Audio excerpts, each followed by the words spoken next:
So here's the question, everybody. There's been tons of news out there. Everybody's talking about tariffs and what's happening in trade wars and this and the logistics industry. Just as we're about to bounce back, we fall right down the rabbit hole again. Today, we're going to have a very candid conversation about what's actually happening in the market. Why are these tariffs being put in place? Are they being put in place?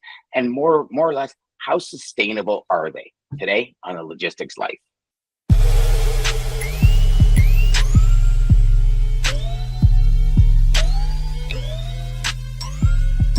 Hey everybody, welcome back. Okay, so now that we've got through that little intro section, I'd like you to meet Paul and Dean for Data Day Wednesday. We're going to bring you a different Data Day today.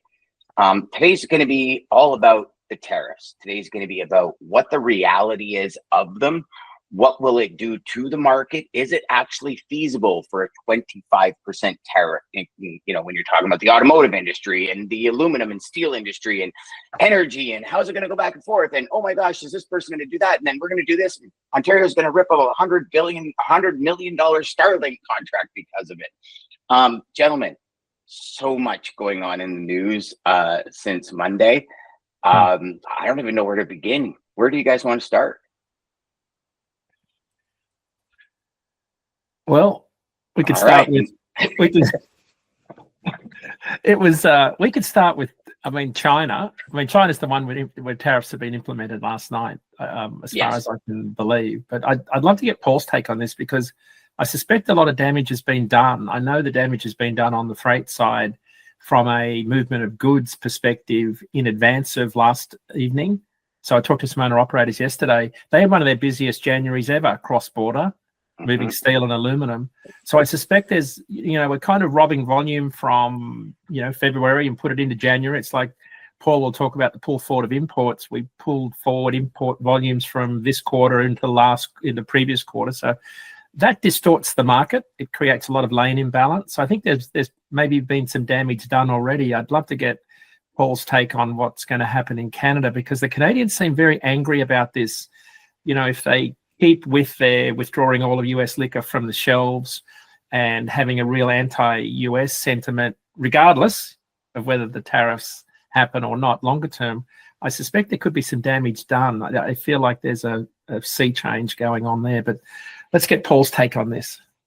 Well, thank you, Dan, and thank you, Dean, for that intro. So at S&P Global Market Intelligence, we've been tracking this. We publish trade statistics and we do forecasts. So this is not any surprise to us. We've been monitoring it. And importantly, to jump off from what Dean was saying, businesses have been paying attention since back on the campaign trail last year in the United States where, candidate Trump was talking about tariffs regularly. So there has been some anticipation and risk management on the part of supply chain managers and logistics managers that has come right through into what we've seen in the trade statistics. We believe that the pull ahead, we call it, the advanced shipping to beat the tariffs that we had seen back when Trump was president the first time and imposed tariffs. There was some advanced shipping activity to try to get ahead, build some inventory, use your carriers to get some of that freight in ahead of some deadlines. So when President Trump came in on the 20th of January, he didn't impose these tariffs immediately, so we had some continuation of some pull ahead because of the threat was there. And right up until yesterday, when we've seen deals cut with both Canada and also Mexico to delay for 30 days, and presumably negotiable. Obviously, these are negotiable. Yeah. President Trump is a deal maker and he's using tariffs as a negotiating lever with all sorts of countries. We saw, we go back a weekend ago, with Colombia, he had a threat around immigration acceptance for folks he was deporting and he threatened tariffs for 24 hours, for Colombia. So trying to look at tariff policy right now in a traditional conventional sense of it's related to the competitiveness of your trade sectors and you follow through on fair trade policy that's focused on production and consumption of goods that are engaged in international trade and having tariff policy all centered around that is sort of out the window. President Trump is using these taxes, which is what they are, the taxes for when he imposes a tariff, it's a tax that U.S. importers have to pay. And then retaliation, which is inevitable every time that you see an imposition of tariffs. Politically, it's required that the trade partner country that's targeted, especially now in Canada or Mexico, they respond. And we've seen that. So where are we today? China has tariffs imposed and they have retaliated. They announced yesterday variable rates from 10 to 15% on different commodities, effective, immediately. Whereas at the same time, the goods between Canada and the United States are moving just like they were last week without duties imposed. But as a business, how do you plan for this? How do you deal with the threat that's hanging over your head that they may actually be imposed, and then suddenly your landed cost basis shoots up in terms of what has to be paid to bring in those import goods? And let me add, importantly, between Canada that is either number one or number two U.S. trade partner year after year after year after year, in the world. So the most important, longer term trade partner, rivaling right now Mexico, pulled ahead a little bit, and China number three. For the U.S. economy, this is incredibly important. And President Trump targeting the top three trade partners with tariffs, that's over 40% of U.S. imports. That is potentially tremendous inflationary impacts and other threats that ripple through the economy enormously. And I'll call attention to one of those right away, which is last week, the U.S. Federal Reserve Board, the central bank, put a pause on reduction in policy interest rates, which is monetary policy broadly across the whole economy, not focused specifically on trade, but right. They stated that was partly due to the uncertainty around the inflationary impacts of pending application of tariffs. So it's not just supply chain managers having to take action in advance of policy deadlines. It's even the Federal Reserve Board monetary policy makers, and that has implications that carry through. So here we are without the tariffs imposed on Canada or Mexico, but we have interest rates in the United States that are running higher than they would have been absent this threat of tariffs. So I have a couple of questions, and I guess so. The first one is I had a conversation leading up to this conversation with a customer yesterday, and obviously there was a talk of 25% tariffs on China. This company imports everything from China, so they pulled forward to the tune of their California warehouse is now at 190% capacity, and now it's 10%. So a few things, and speaking with the main logistic guy yesterday, he goes, Dan, a few things. Number one is we pulled the product forward because we need a little bit of leeway for that 25% to kind of push it off to customers and so on and so forth. He goes, right. But what we're rivaling about now is we now have to get outside warehouse at $2, $2.10, right. Some locations $2.90 a square foot for I think he said 3,700 pallet spots in total. Yep. He goes, not only that, I got to move it. Right. He goes, California doesn't have the space. And if they do have the space, it's way too much money. So now we're moving, 30 pallets per intermodal container at $3,000 an intermodal container. Mm-hmm. You take that times the amount of pallets they have.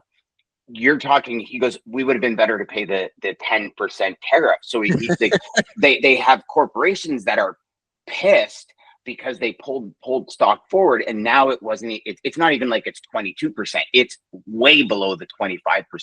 Yeah. So I guess the question for me starts off with, and it's going to be an assumption because I know obviously you're not sitting beside President Trump, but these threats, why would they, from a political perspective or from even just a push through, because he's a deal maker, like you said, why would he start so high and then move low when he's actually like hurting companies? Based on what I've seen, he's hurting companies on that pull forward scenario.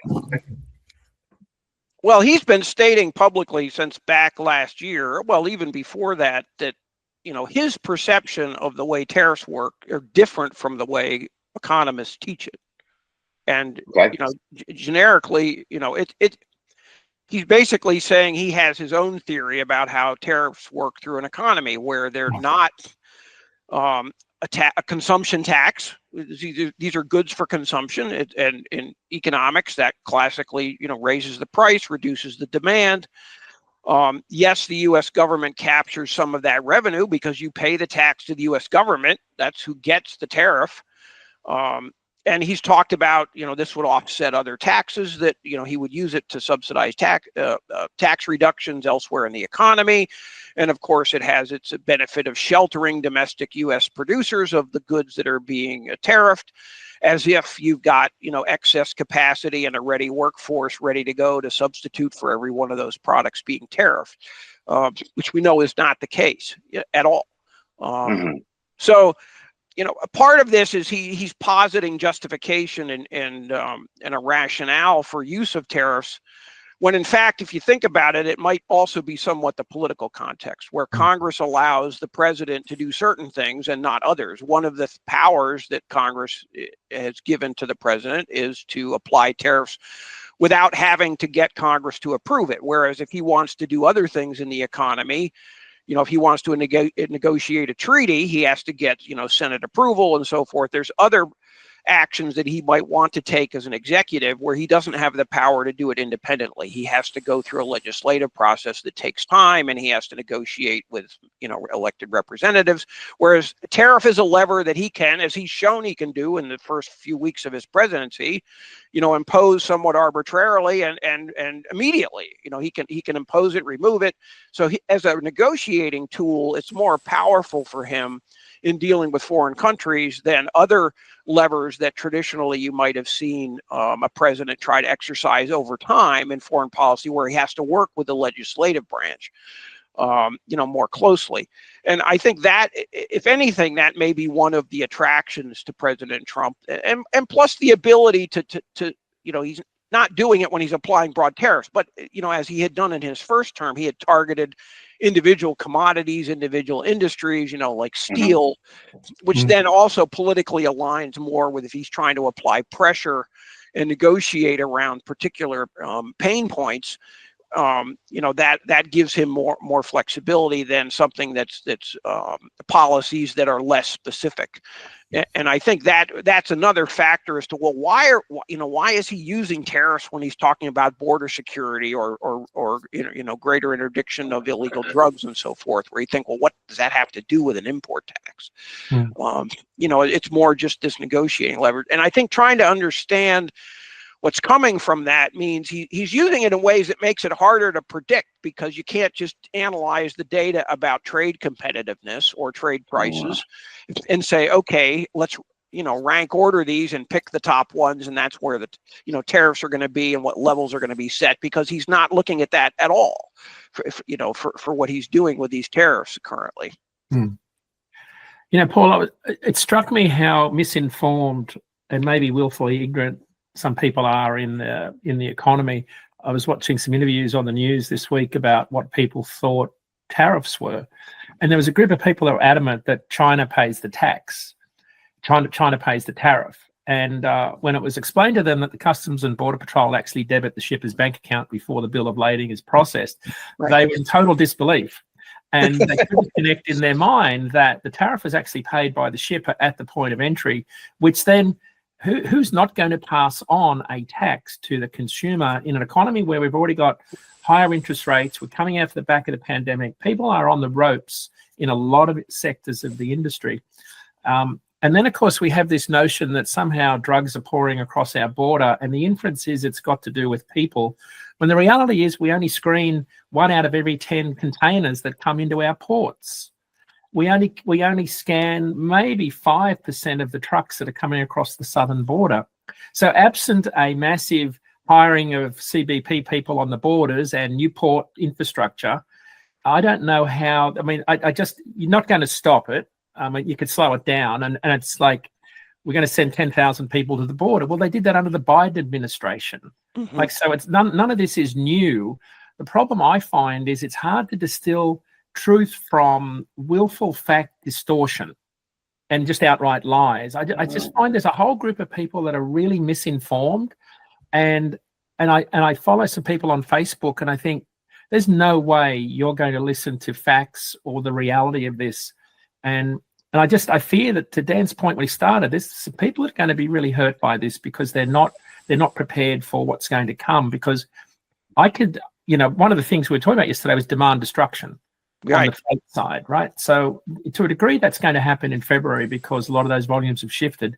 Hopefully they don't come about in 30 days. But if they were to come about, and for some reason 25% tariffs are on our closest trading partners, there's nothing short of demand destruction on the freight side that would be absolutely inevitable.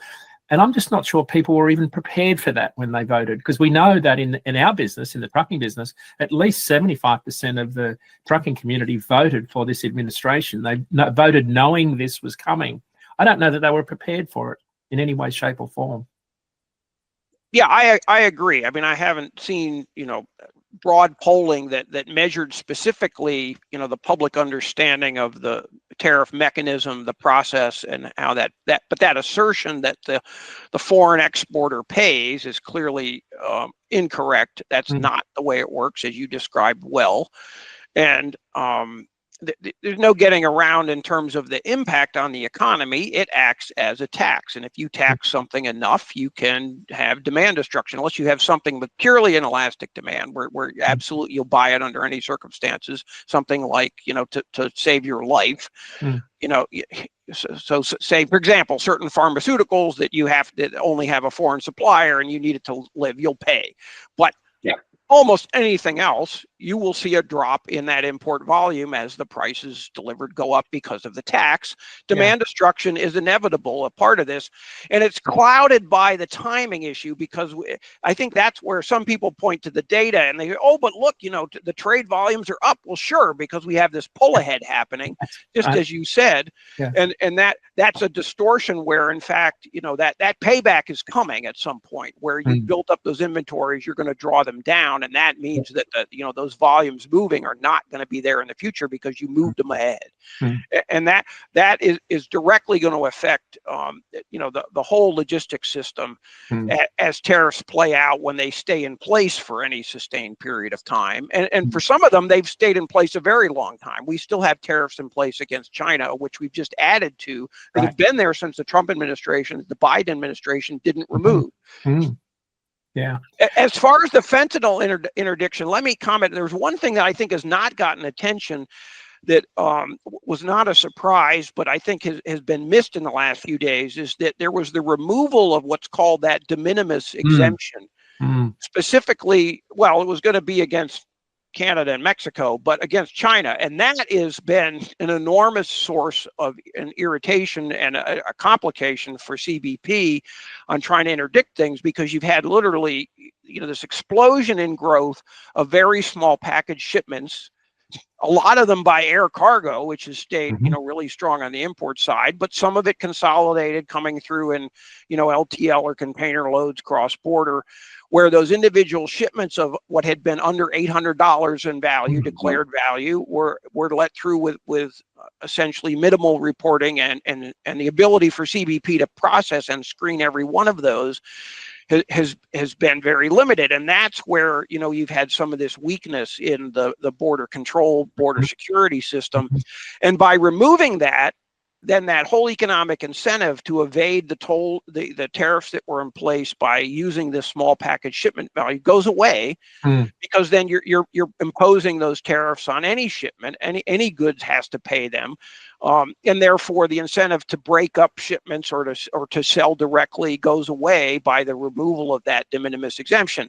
It still means there's still a headache for those people that still choose to pay the higher price and still bring those goods in that way for customs and border protection, but it may be much reduced. And if we look back at what's happened over the last few years, those companies like Shein or Temu that have specialized in exporting those kinds of goods from China to the world, but a lot of them focused on the U.S. market, may dramatically reverse, because that whole loophole, if you will, is going away.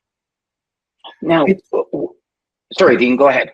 Well, I was just on that subject. I mean, I was watching a video that Lorianne LaRocco at CNBC put out over the weekend talking about tariffs, and the focus was really on China. And the case study was about the billions of dollars that Chinese firms and European firms were investing in China, in Mexico. Mm-hmm. And they were talking about an area north of Monterrey where there were 38 Chinese multinational companies had invested in warehousing infrastructure. And what they were doing essentially were they weren't just warehousing and as a pass-through into the US to avoid the tariffs. They were actually sending in raw materials and manufacturing the goods in Mexico. So essentially what's happened is we've just moved the point of manufacturing to a lower cost labor market. And then we've got Europeans doing the same thing. So I just wondered, does this just change where our imports come in from, say, as opposed to Long Beach, Los Angeles, to maybe more cross-border via intermodal and truck? Is that sort of the long play here? Well, absolutely. And that what you're describing was those foreign producers finding the way to leverage the USMCA that existed to say, okay, if I want to ignoring that $800 de minimis for things that cost more, make that point of final assembly, final manufacture within Canada or Mexico, and the labor was cheaper in Mexico, so it's drawing the large majority of that. But there's some attention even in Canada with being used as the platform to sell into China. Some people were calling that the China plus one strategy, was Chinese exporters finding another country in which to do final assembly and then export into that big U.S. or the North American market, really to feed all of North America, not just the United States. And that's drawn this enormous foreign direct investment, and not just from China, as you pointed out. There's other countries that are large exporters that have seen that, at least up until the Trump administration starting on January 20th, as a mechanism to be able to continue to sell into the market at a minimal cost that was essentially getting over evading tariffs, especially those tariffs that still were retained against Chinese exports. Yeah, I think there's a change in freight lanes. Like we've always thought, California was the bellwether for the US freight economy on the truckload side. One of the fastest growing ocean lanes has been, I think, Shanghai to China to Mexico. Right. For this very reason. So you could see a shift in freight patterns where markets like El Paso and Laredo and even McAllen become really big cross-border transload markets, and a lot of our big broker clients, 3PLs, have invested millions of dollars in warehouse infrastructure on the northern side of the border to handle this. So I could see a shift. It's a bit like when the Panama Canal got widened in 2016. Suddenly we saw a shift in freight volumes to the East Coast. I was working for an insurance company at the time, and I said, you better believe this is going to change the length of haul that you underwrite trucking companies with. It kind of fell on deaf ears, and they got scorched by that, but from a loss ratio perspective. But there is a change going on, and I think that's going to be one of the things we've got to watch in our business is the shift in volumes to the southern border comes with imbalance, because you've got more coming north than goes south, and there's a cost to get to the border because of the geography down there. It's like there's a lot of open space between San Antonio and Dallas and Laredo, for example, you've got to cover. And it's securing those lanes with partners that are going somewhat near there. And then it's also, I mean, we saw it when Houston's port opened up for bigger ships, right? All of a sudden, there was so much more volume. So people were dropping their drawers to get to Houston to pull the volume out. I remember speaking to one of my clients I was working with and training their sales teams, and they had a huge customer shipping right into Houston. I said, you better talk to that customer, because these rates are dropping, and it's going to take one salesperson to call with a $500-600 cut, and you're going to be cut out. And like clockwork, within a month, they lost all the business because they didn't stay up to date on that. Now, Paul, I've got a question for you, because I'm looking, and I'll talk specifically Canada, US, and more specifically Ontario, US. So we've got Doug Ford, who's saying, we got $100 million contract with Starlink, we're going to rip up. Not only that, the government spends $4 billion a year on contracts through Mercs and stuff, our internal government. Right. And Doug Ford saying we are not giving a single U.S. company business if this tariff goes through. We've got the LTBO threatening to pull all the U.S. liquor off the shelves. We've got, we all know the majority of the aluminum comes from Quebec to the U.S. I mean, we're so tight as trading partners. New York, Upper New York buys most of the energy Ontario produces. So and it's not just good. It's like actual infrastructure needs to heat homes and to, my question still is, how much of this is reality and how much is, I don't know what the word is. Dean said it great the other day. Or a couple of weeks ago, like how much is just gibberish?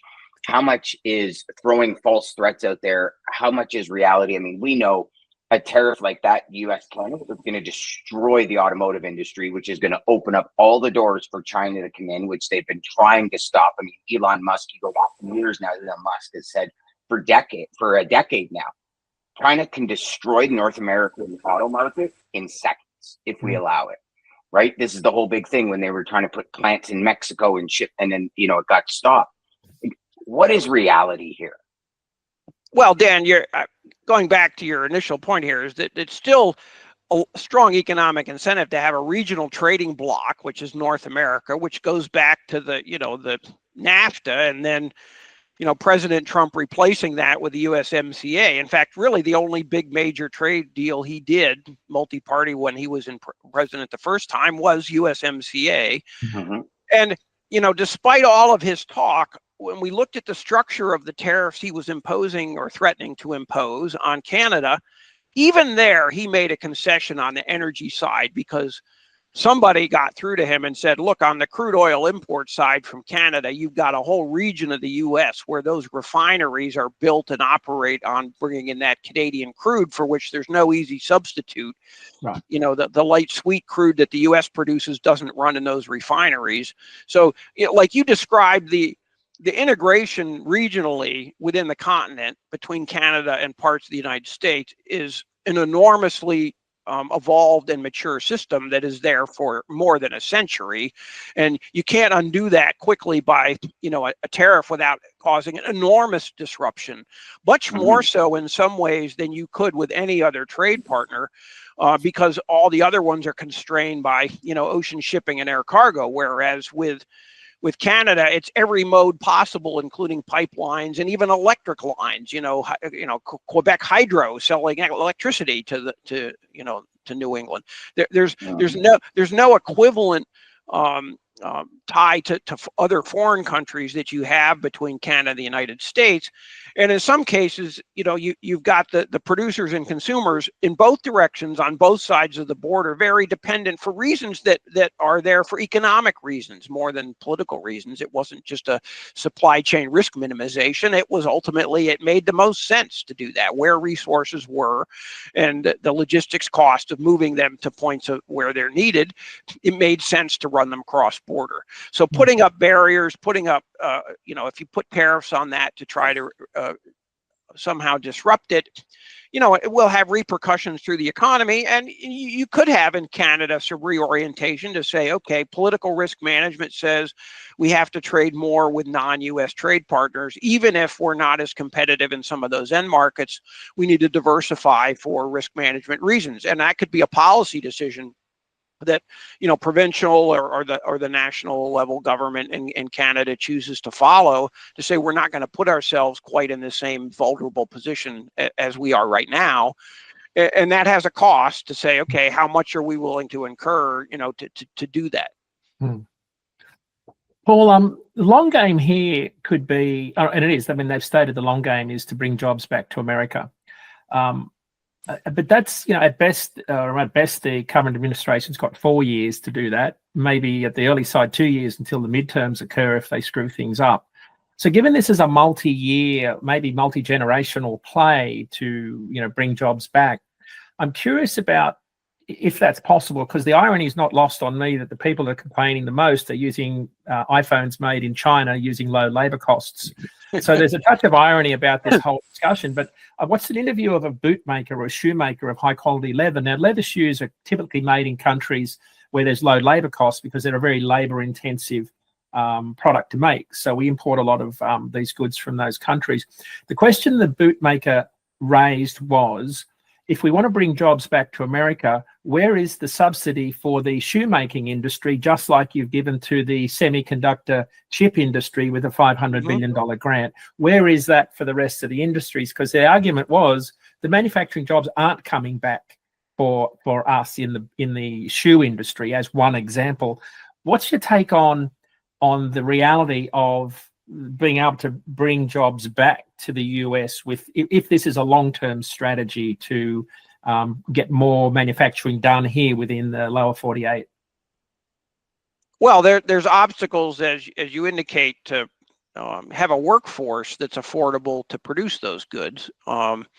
Even more fundamentally, there's the demographic challenge. Do we have adequate workforce participants that have the right skill level, that have the right interest in those sorts of jobs at the compensation they would receive to engage in manufacturing? And especially if you engage in trade policy like that and have essentially a trade war impact where you're trying to protect your domestic production, the retaliatory tariffs and the position you put yourselves in competitively mean that some of that manufacturing activity that perhaps in the past under a freer trade environment might have gone towards exports will not be there. You will not be competitive globally, which means that manufacturing production is then just for the a single country or maybe a continent-wide market, making you less competitive as you try to trade with the rest of the world.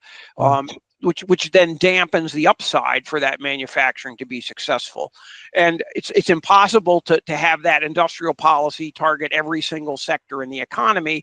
And even more so for manufacturing, there's this desire to increase it, but what is the magic about manufacturing jobs as opposed to the much larger portion of the Canadian, the US, and even the Mexican economy in growth, which is in the services sector, where those countries can also be competitive as exporters, especially the U.S. and Canada. Globally, as far as a member, as a citizen, you're looking at your job prospects. What is it about manufacturing that is more attractive when you're deciding what you want to do for your career than being in the services sector and serving? Having opportunity to sell services as the economies mature and grow, where the greater growth is in services. We've seen that in the last few years, where there's been greater growth and greater strength in the economy in the services sector, not in the goods production side. Right. So, even the premise that manufacturing has this special capability, why not agriculture? You could say that would be important for employment, but in fact, we're not focusing on agriculture employment. In fact, because of likely retaliatory tariffs, in some ways, we're hurting agriculture in all three countries if we, go down this path of a higher tariff world, trying to chase manufacturing jobs where there's, skilled manufacturing takes certain commitments on the part of the whole economy to prepare people so that they're educated and have the bent to be doing that sort of work. Wrapped up in the whole discussion about cross-border security is, of course, immigration and undocumented. You made a great point on our IQ show a couple of weeks ago where you talked about the impact of mass deportations because they are all also consumers in the workforce. So there's a consumption hit as well as a labor market hit because of the amount of work they perform in picking produce in Salinas, California, or meatpacking houses in Omaha, Nebraska.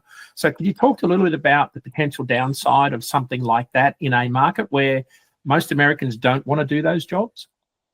Well, we've had to, in S&P, we've had to make some adjustments around the population numbers that we're using in our models in the last few years because the official government statistics, the Census Bureau statistics, though they're making some changes actually almost right now to try to revise those, have been missing some of that employment and and population that is here, undocumented illegal immigrant workers that are in the economy. They're producing, they're consuming, and our price and wage economists have looked at that even going back to last year, and where it's disproportionate in certain sectors, like you indicated, like agriculture, construction, some parts of even some services sector like healthcare, that have been, legally or not, making use of a proportion of workers that are both supplying labor into the market and consuming some of the wages that they earn in the economy. So that's both on a supply side and a demand side. If we have very aggressive changes in immigration policy where we stem the flow of that on the inbound side, and in fact, if we force some of those workers out of the economy, we reduce consumption, we reduce some of that labor supply, which then affects the overall performance of the economy. And whether or not that's the appropriate policy is sort of a separate issue in terms of what you choose to do. But understanding the economic impacts of them, it's very clear what the implications are. That if you remove some of those workers from the economy, then yes, wages will go up for those that survive. But for certain companies, if they find that they can't obtain skilled, willing workers at the wages that they competitively can pay, that can be very damaging to certain sectors of the economy because of the inflation that goes with it, and then the demand destruction in those sectors. Right. Absolutely. Yeah.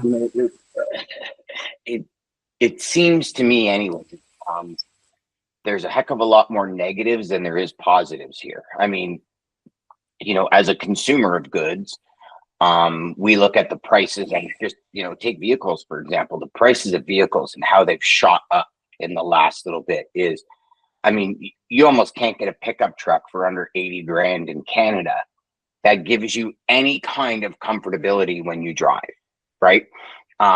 Whereas pickup trucks used to be the cheapest vehicles on the market because nobody wanted them. And I don't know, for me, I look at it, and I mean, even when we have conversations around the dinner table, I was of the utmost opinion that no, I mean, these tariffs will just ruin our economy left, right, and center.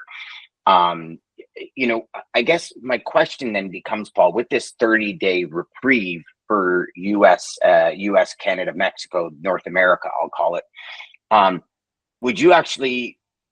we going to see more pull forward now because of the reprieve? And is that going to take kind of March and April's freight volumes? And now typically that Q1 is always a down quarter when the market's supposed to be picking up, it's going to kind of remain flat or even drop. Yeah, Dan, exactly right. I mean, because some of the supply chain managers will say, okay, I've got another 30-day window here, but I still have risk. So I can pull ahead some additional inventory that I'm going to sell through, some of it, but not all of it, perhaps. So I'm going to call up my carriers and say, okay, let's move some more of this because I'm going to be prudent in my risk management, not knowing how this is going to go in 30 days. Not all of it, like you said. So some of the risk managers saying, look, this is not real. It's not going to happen. We'll get to the end of the 30 days and, it won't have happened. And for whatever reason, and therefore, I won't have to incur that inventory carrying cost. I won't have to pay those higher shipping rates because the carriers are being pushed with this surge in volume. There's a whole panoply of that, how that's going to play out across, supply chain management and the supply chains that various logistics managers are trying to control. But it has a real impact. And, let me step back to this. For the overall economy, we've said for all three countries in North America, just because of the uncertainty and the change in behavior that we've observed on the part of companies and shippers and everybody that's participating in the economy, we're going to have lower economic growth in 2025 that compared to what we would have had without these tariff threats. There's no getting around that for a number of reasons. We're going to be running with higher interest rates than we would have had otherwise, which is higher cost of capital, higher inventory carrying costs. That has a demand impediment against people taking out loans or businesses making capital investments, running at higher interest rates than they would have otherwise. So we're at the very big picture level, we're in a weaker economy than we would have had without this. So if we're in a weaker economy, would we not now turn to the lower priced goods like from Asia? Because I mean, in Canada, we're still 5%. So I look at it and I say, from this perspective, and if I run just on this silo, for example, I'm looking at it saying, you're going to start sourcing Europe, India, China, as opposed to US, because if these tariffs start being implemented, even with the ocean, you're probably cheaper than what trucking is going to cost, because if, and again, big if, all of these tariffs hit, less Canadian trucks in the US to backhaul freight home, backhaul to run freight home, Right. Less US companies up in Canada to run freight home. Call it spade a spade. If there's less trucks, prices go up. So now you've got an increase in freight costs plus an increase in goods to come across as taxes. How are we as Canadians, or how are Americans going to start now, GST to and from, and what happens, and rebates and blah, blah, blah. There's all these parameters. To me, it would increase the Temus of the world, increase the Amazon sellers of the world that are bringing, like there's a lot of things and moving parts. The amount that we rely, call a spade, how much we rely on Asia for goods that we consume every day, and goods that most people, like 6 different continents, 127 countries take to build this phone. People don't realize that. They just think, oh, it's an Apple iPhone. It's like, that's why Tim Cook was right at when Trump was in president last time. Trump said within 3 days, Tim Cook was in the White House saying, please, please, please don't, because even though they're profitable, I mean, imagine what would happen to this, going from $1,500 to like $3,000 for a cell phone. Right. Now what you've done is you've pulled 90% of that market out. And it's the way I look at vehicles right now. Any vehicle you want, you've pulled 90% of the market out to be able to afford it. Just because of these increased prices, increased in costs. Like, at what point does the levy break? Well, to your point on the relative costs matter in terms of where you can source them. So when you have an alternative, you're going to look at alternative country competitiveness based on the current price set. And so, that was pointed out yesterday, well, the auto sector, so we imposed these tariffs.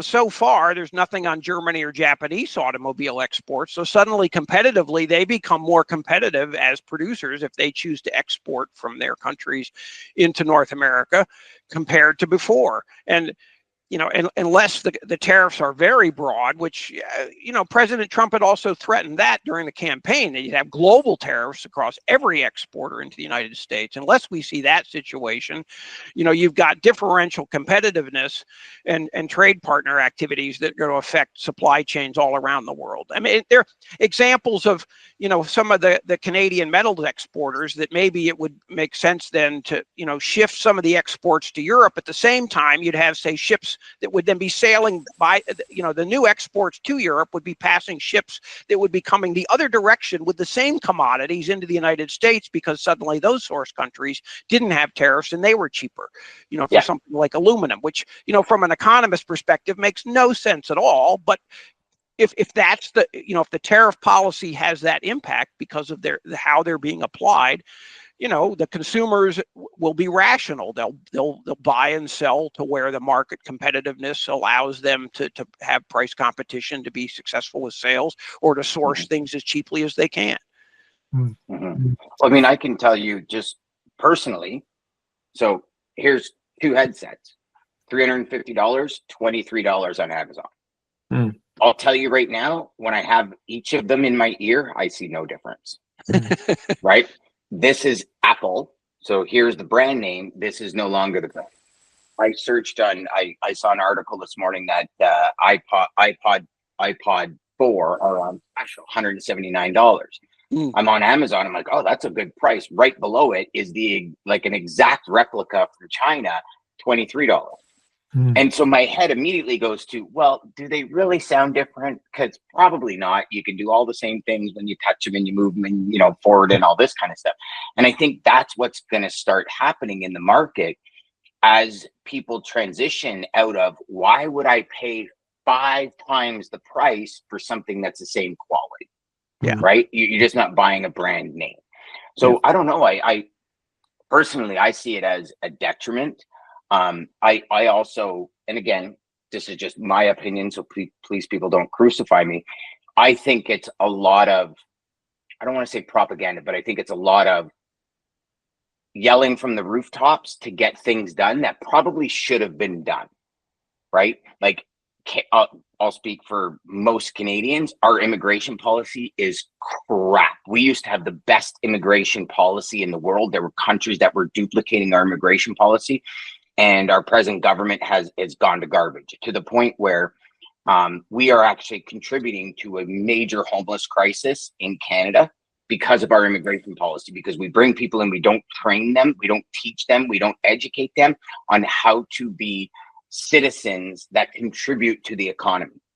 As opposed to that, we just feed them money for the first year. After the first year, the money runs out, and now they have no idea how to make money. They go live in tent cities across Canada, right? It's an epidemic in Canada when it comes to tent cities, and we see it everywhere now. I mean, parks have tents in them set up like it's their backyard. Crazy amount of things happening, but I look at that and I say, okay, so I think we do need to get back to some kind of baseline that benefits everyone. And I'm wondering if this is more of what's happening is we'll start here. I know I want to be here, but I'm going to start here because, again, like you said at the beginning, Trump is a businessman. I'm going to start here because I know the negotiation is going to bring me right to where we should be. Well, I think he's negotiating on a number of fronts. I mean, he's talked about immigration policy too, and it's not clear with some of his advisors, the direction he's going to take. At one point, if we roll the clock back several years in terms of Canadian immigration policy, it was held up by some advocates in the United States as the model. Canada was pointed to say, well, look, you're not just letting people in sort of at random. You had policies in place where you were favoring certain groups that were viewed as advantageous to the Canadian economy. And obviously that's changed, but that idea that you can have immigration policy that's different and actually allow population growth, as opposed to just driving out, as much of the immigrant population as you can, which seems to be, all we have right now as policy in the United States.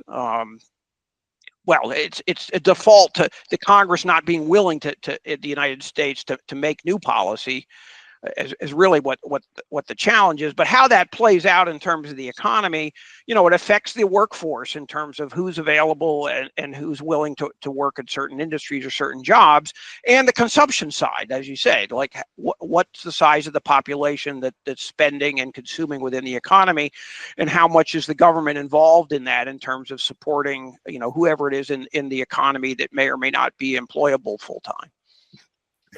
Paul, on the subject of China, overnight China announced retaliatory tariffs of 15% on our coal and LNG and 10% on crude and farm equipment.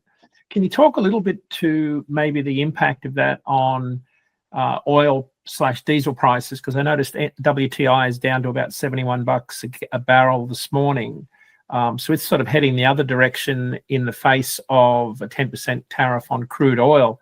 Can you talk a little bit about the potential impact of retaliatory tariffs, say, on diesel prices longer term and crude prices? Well, yeah, Dean, that's a great example in the energy sector where those tariffs from China are not at random. They're very specific, and they know what they're doing in terms of targeting certain industry sectors. And on energy, if you impose a tariff on the U.S. exports and make the U.S. Exporters less competitive, that essentially serves as an impediment to having more volume exported, which then, if you have greater inventory domestically, tends to push prices down domestically. The impact of that, if you think of it, if you did that globally and made exports. Hold on a second, I got to plug in my computer here. I think I'm running out of battery, and I want to make sure I get it back on. All right, there we go. So the energy prices are subject to world markets, and if you tariff them to make the U.S. less competitive to other exporters into China, that's going to have an impact on the U.S. producers ultimately. So, the net effect of, in the short term, it's going to lower prices in a domestic market. Longer term, if it makes the U.S. producers less competitive globally and they're facing a smaller market at those lower price points, it's not clear that those lower prices are going to be sustained in the U.S. market. It's with the supply demand adjusts over time, but obviously with a lag. In the very short run, you can put a tariff on overnight that can drop prices because you have the sudden overhang of inventories with exports are less competitive. In this case, whether those low fuel prices stay in place are really still in the end subject to the global conditions that we face, with markets and production, subject to those regional variances that we mentioned earlier, like the Canadian refiners that supply New England. Correct. Yeah. Fascinating discussion, Dan. I think it's a remarkable discussion. I think it's one that's going to be ongoing. And Paul, I'd love to have you back in 30 days or so, when all this kind of gets settled and figure out where we stand in our world. Dean and I will continue to pick your brain and continue on Data Day. Thank you so much for being here, Paul. Thank you. For everybody, Paul's from S&P Global Market Intelligence, and just a amazingly educated individual when it comes to markets. And then also he was on Dean's show, so definitely go back to DAT's website, find that IC that Paul was on, and you'll get more information on tariffs. Please do yourself and your customers and everybody in your circle a big favor and educate yourself on what's happening. Ask the questions and don't feel ashamed or anything to ask questions. This is a big part of how we learn and how we grow into the next level of people we want to be. Thank you, gentlemen. We look forward to talking to you soon. Take care.